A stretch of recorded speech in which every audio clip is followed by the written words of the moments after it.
Well, it's an honor to be here, and I'd like to talk with you today about how you can use your mind alone, what you think about, how you feel, where you put attention, to actually change your own brain for the better.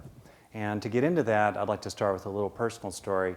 Growing up, I was very young, going through school, and I had a lot of experiences of being sort of rejected, pushed aside. I was this shy, skinny, nerdy, total dork of a kid. You know, my kids say, "Dad, you're such a dork." And I go, "Yeah, but you're going to work for one day." So it'd be nice. But anyway, so, you know, the truth is, I had lots of those usual school experiences of being rejected, put down, you know, pushed around and so forth. Tiny, tiny stuff compared to what so many people go through. But they had an effect. Those little bad things added up, and they left residues behind.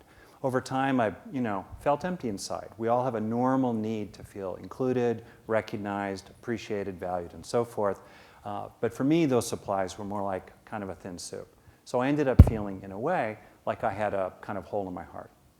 Then, in my early 20s, I stumbled on something that seemed amazing to me then, and still seems amazing to me today, which is that I began to realize that if a good fact happened, some little ordinary thing, someone was nice to me, they hired me for something, they wanted me on their football team, that was one of the best of all, stuff like that, that if I just stayed with the experience, not brushing it off, not rushing on to the next thing, not denying it, but just sort of stayed with the experience that was based on that good fact, then I started gradually feeling better.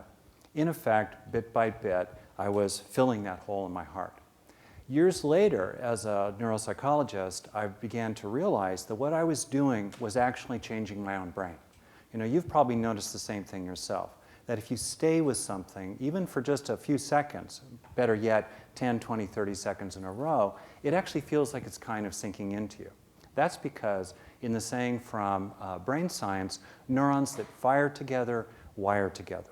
In other words, what we think about actually changes neural structure. Busy connections called synapses between neurons become more sensitive. New connections get built. Busy regions, active regions in the brain get more blood supplies because they need, more oxygen and glucose. And parts of the brain that are not active, connections that are not active, wither away in a process called neural Darwinism. This capacity of the mind to change the brain for the better is a very hot area of research today. And I'll just mention a couple of studies. One of my favorites is on these London taxi cab drivers. They have to memorize the spaghetti snarl of streets there in London. And at the end of their training, their hippocampus, a part of the brain that does visual spatial memory, is measurably thicker. They've built synaptic connections there because they worked that muscle, in a sense, like going to the gym. And so it developed more function as a result. Or in a second study, comparing long-term meditators to people who don't meditate at all, personal question, how many of you meditate at least a minute a month or more, including prayer, some kind of thing? Okay, that's a low bar, no more personal questions, promise, all right? So, but you know what I'm talking about. You kind of sit down, you relax, you mellow out. Well, you're changing your brain when you do that. This study showed that meditators, compared to controls, people who don't meditate, had measurably thicker neural cortex in the prefrontal regions of the brain that are involved in controlling attention, being mindful, and in proportion to the buildup of structure that they had produced by working that muscle, as it were, they became more able to concentrate, to pay attention, at home and work, life altogether. As you can see from these examples, we can use the mind to change the brain, to change the mind for the better. And that's the power, essentially, of self-directed neuroplasticity. And I think we need to use that power ourselves to change our own brains for the better, because if we don't, other forces will do it for us. Pressures at work, at home, other people, the impact of technology and media, or Mother Nature herself. That's because we've inherited a brain that's the product of 600 million years of evolution in the nervous system. Mother Nature is great at passing on genes for hunter-gatherer Stone Age life. But these tendencies in the brain today are, in effect, design flaws in certain regards for life in the 21st century. One of the main ones is the negativity bias, what scientists call the negativity bias of the brain. For example, in the wild, you've got to go get carrots and you've got to avoid sticks. Carrots matter, but if you don't get a carrot today, probably you have a chance at a carrot tomorrow. But if you fail to avoid that stick today, wow, no more carrots forever. You know, imagine some little creature living, you know, back in Jurassic Park times that was all mellow, you know, had been listening to Sanjay Gupta, really just kind of relaxing, checking out the light on the leaves. Oh, it's all good. Wow. Got eaten, you know? You didn't notice, right? The shadow overhead or the crackle in the brush nearby. This signaled some kind of threat, all right? The ancestors who lived to pass on their genes are nervous and kind of irritable. And we're their great-grandchildren, you know, sitting on the top of the food chain today, armed with nuclear weapons, you know? Right? Rule 1 in the wild, eat lunch today, don't be lunch today. So it's no wonder we have this negativity bias, right? It continually is scanning for bad news, you know, because that's where threats come from. As they say in journalism, if it bleeds, it leads. And then when the brain finds that bad news, it sucks it in with specialized memory systems, you know, once burned, twice shy. But positive experiences, unless they're a $1 million moment, right, they have standard issue memory systems, which means that unless they're very, very novel or intense, they need to be held in short-term memory buffers for 10, 20, 30 seconds in a row to transfer to long-term storage. And since we rarely do that, positive experiences tend to flow through our brain like water through a sieve, while negative ones get caught every time. In effect, the brain really is like Velcro for negative experiences, but Teflon for positive ones. Think of a relationship, you know, with somebody at home or work. 10 things happen in the day. 5 are mildly positive, 4 are neutral, 1's mildly negative. What's the one you remember when you're falling asleep, right? It's the one usually that's negative, right? It's the one that sticks to the Velcro of the brain. You know, the negativity bias was great back in the day. It was great for keeping early humans alive. You know, sure, it produces lots of stress, and stress is really bad for long-term health and therefore longevity. But when most people were dead by their 30th birthday, right, it didn't really matter. The short-term benefits of the stress that came from this negativity bias outweighed the long-term consequences. But these days, you know, people are living longer. I think about my dad, born in a ranch in North Dakota, 1918, 92, still going strong, sharp as a tack, looking good, very successful with the ladies, you know, 92s and he's 72. You know, we were living longer. We want to live long and prosper. These days, the long-term costs of the negativity bias are not worth the short-term benefits. You can kind of see the overall pattern here. You know, Mother Nature is tilted toward survival and passing on gene copies. But in effect, in significant ways, she's tilted against quality of life, tilted against long-term health, and tilted against longevity. These tendencies, these circuits are present in our brains today. You know, caveman brains, cave women brains in the 21st century. They're influencing us, and if we don't take charge of them, they're going to continue to take charge of us. A great way to take charge of this, you know, caveman, cave woman brain and, you know, compensate for some of its design flaws for the 21st century, as well as a great way to build up strengths inside, build up resources inside, and if you want, fill a hole in the heart, is to take in the good. They're just 3 simple steps.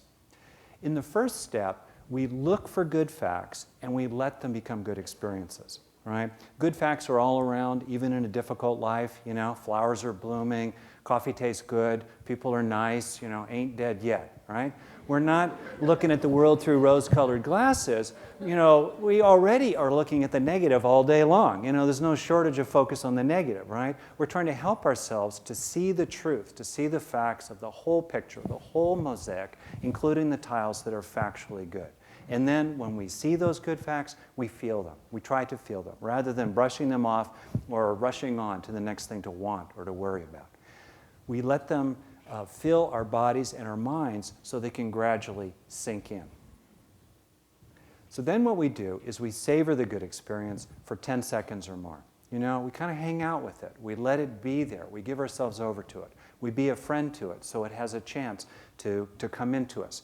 You know, by extending the experience as long as possible, by making it as intense as possible and as whole-bodied as possible, we get as many neurons firing together as possible, so they start wiring together as well. And then we sense and intend that it's sinking in. We prime memory systems to do it. In real life, we do this taking in the good very quickly. These steps kind of mush together. But to clarify them, I want to pull them apart and identify 1, 2, 3, what's involved here. So in a moment, I'll be quiet for 15 seconds, and you can do this as well. Right now, if you will, if you like, bringing to mind something perhaps that you're grateful for. Some real good fact in your life, and then helping it become a good experience, and knowing what that's like to let a good fact become a good experience that you're sinking into, and it is sinking into you for the next 15 seconds.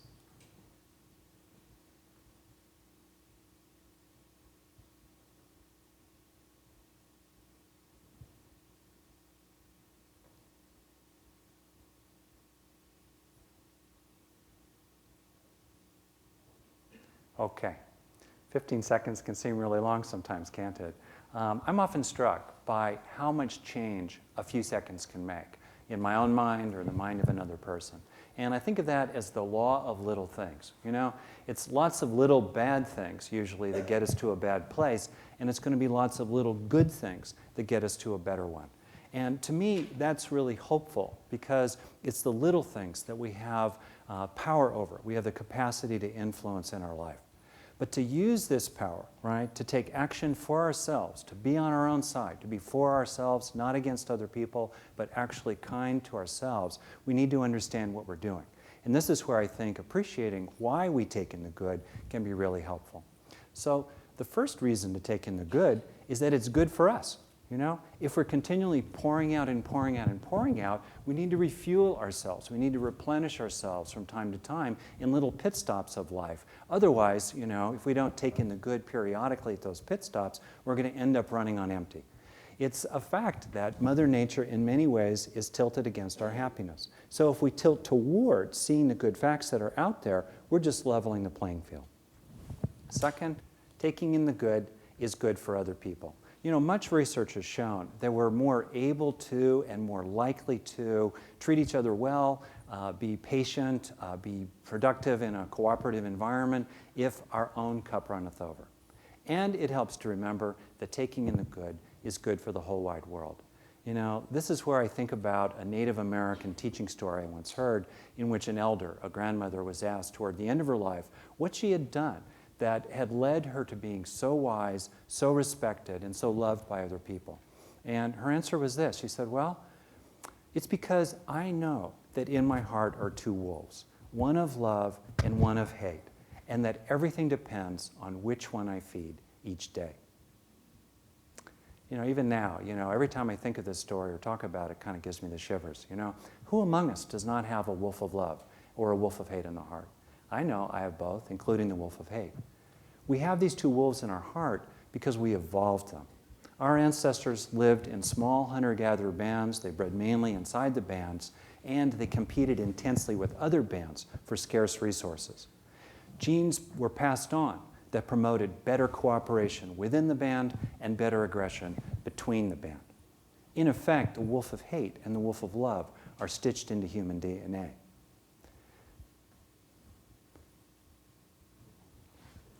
We can feel these wolves today, Anytime we set a distinction between us and them, when we look at them as not like us, not my tribe, the wolf of hate pokes its nose up and starts looking around for danger. And then if we feel mistreated or disrespected or threatened or desperate altogether, then the wolf of hate jumps up and looks for someone to howl at or bite. These wolves were helpful back in the day, right? The wolf of hate in particular.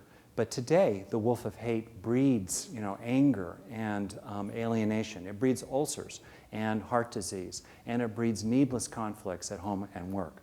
And in a world altogether in which we've got 7 billion people crowded together on this planet, when we see others as them and dehumanize them and fear them and attack them, eventually it often comes back and hurts us. What are we going to do? We cannot kill the wolf of hate. If we try to kill the wolf of hate, if we hate the wolf of hate, that just feeds the wolf of hate. We need to restrain that wolf and stop feeding it with fear and anger. And meanwhile, we need to feed the wolf of love. We do that not in some kind of wussy, I'm from California kind of way, but because, you know, feeding the wolf of love makes us stronger and actually makes us more able to deal with life, right? And there are lots of ways to feed the wolf of love. We feed the wolf of love by taking in the good of everyday small experiences of feeling included, seen, liked, appreciated, even cherished and loved. We take in the wolf of love, or primarily we feed the wolf of love by, for example, recognizing the good in other people, you know, and feeling less threatened by them as a result. We can feed the wolf of love by cultivating compassion and kindness in our heart, and then sensing that those experiences are sinking into us. We can also feed the wolf of love by recognizing the ways that we are, in fact, actually, believe it or not, the final taboo, a good person. You know, not a perfect person, no halos required, but fundamentally a good person. And we can feed the wolf of love by recognizing the good in the world that is and the good in the world that can be, particularly these days, in the faces of so many messages of, you know, darkness and despair. But to do this, to feed the wolf of love, we have to be strong. We have to be strong enough to stand against the evolutionary tendencies of our brain that draw us toward the negativity bias, and we have to be strong enough to stand against the forces around us, locally and globally, that tend to trigger us into fear and anger. You know, we need to be strong enough to take in the good that feeds the wolf of love each day. So, thank you very much. Really appreciate being here. Thank you.